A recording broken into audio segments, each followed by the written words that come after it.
السلام عليكم اخواني اخواتي، لاباس عليكم؟ كنتمنى ان شاء الله نلقاكم هذا الفيديو في احسن الاحوال، تكونوا ان شاء الله بصحه جيده.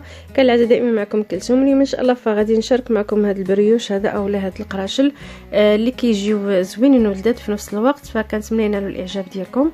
ممكن بغا نشكر جميع الاخوه والاخوات المتابعين ديال هذه القناه. ودابا ان شاء الله ندوزو للطريقه والمقادير. انا عندي كاس الماء دافي، وعندي كاس ديال الحليب دافي، وعندي كاس تقريبا لاروب ديال الدقيق فينو، وعندي 4 كاس ديال السكر، وعندي 4 كاس ديال الزيت، وعندي معلقه كبيره ديال الخميره الفوريه، وشويه الملحه، ومعلقه صغيره ديال قشره ديال الليمون اولا الحامض. هنايا عندي كيس ديال الخميره وكيس ديال الفاني و500 غرام ديال الدقيق فورس.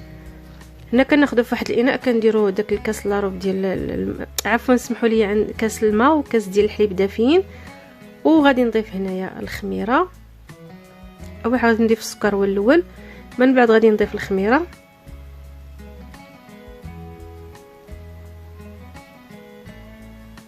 غادي نضيف هنا السكر الفاني، وغادي نضيف داك الكاس لاروب ديال الدقيق الفينو.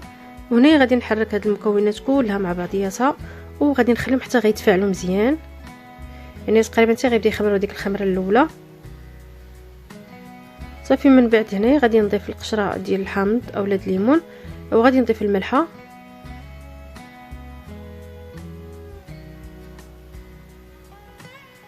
غادي نضيف هنا كيس ديال الخميره ديال الحلوه،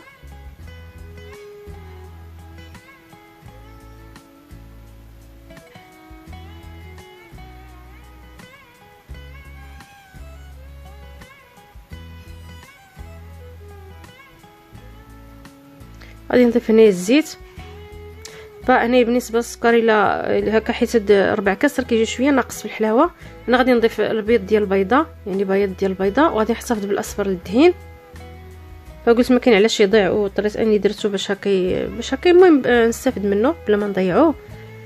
كما قلت لكم هنا بالنسبه للسكر كيجي شويه ناقص في الحلاوه ديالو، وبالنسبه اللي كيبغي شويه هكا حلو فيضيف ليه هكا نص كاس. هنا غادي نضيف معلقه كبيره ديال الخل،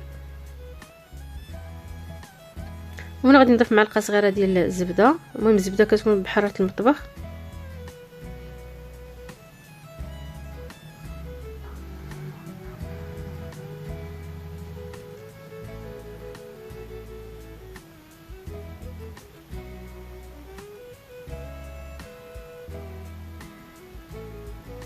هنا غادي نضيف الدقيق شويه بشويه وانا كنخلط. هنا الدقيق راني غربلته من قبل. المهم هنا غادي نبقى نضيف غير كما قلت لكم هكا شويه بشويه حتى كنجمعوا العجينه. والعجينه هنا كتبقى هنا كتلصق، يعني ما تكونش العجينه هكا قاصحه، تكون باقا مازال كتلصق في اليد صافي. انا غادي نخليها حتى غادي تخمر ليا مزيان، اولا المهم غيضاعف الحجم ديالها. غادي نغطيها. المهم بالنسبه للدقيق هذاك الشيء اللي شاط في نص كيلو هو هذا، يعني تقريبا كاس لاروب اللي شاط ليا ديال الدقيق صافي. هنا من بعد كنعاود انني هكا هذا نهويها شويه، كنحيد من هذاك الهواء ديال هكا، ومن بعد كنعاود نشكلوا داك الكويرات.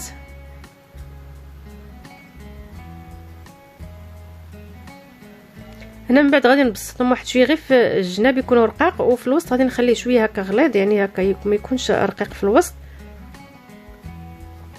انا هنا راه سرحت شحال من وحده، ومن بعد كندير فيهم معلقه صغيره ديال الشكلاط ديال الدهن.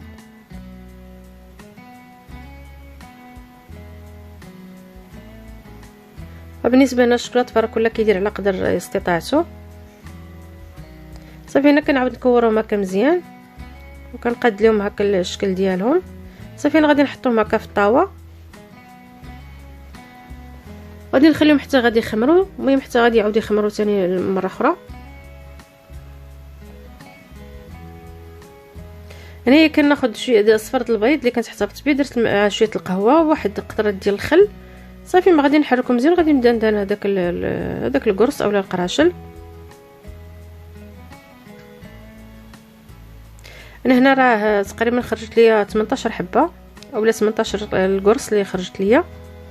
المهم بعد ما طاب كتشوفوا كيما على هذا الشكل ديالو كيجي محمر زوين، وكيجي حتى في الشكل ديالو يعني رطب هكا مفشفش صافي. من بعد هنا كندهنوه بلا شويه ديال العسل اولا يعني بهذا بالجليكوز على حسب كل واحد، يعني كل واحد يدهنو باش ما بغا.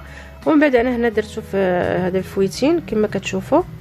ومن بعد غادي نغربل عليهم واحد شويه ديال السكر كلاصي، لان كيجي الشكل ديالهم زوين، وحتى في المذاق ديالهم كيجيو زوين مع ديك العموريه ديال الشكلاط اللي كتكون فيهم في الوسط. وكان هذا هو الشكل ديالهم كما كتشوفوا، يعني كيجي المنظر ديالهم جد رائع وراقي في الشكل ديالهم. فكنتمنى نالوا الاعجاب ديالكم. وهنا كنبغي نشكر جميع المتتبعين ديال هذه القناه، وكنتمنى يا اخواني اخواتي ما تبخلوش عليا بالتعليقات ديالكم واللايك ديالكم. وهنا كنعاود نجدد الشكر ديالي مره اخرى، وكنتمنى التوفيق للجميع، وكنقول لكم السلام عليكم حتى الفيديو اخر ان شاء الله.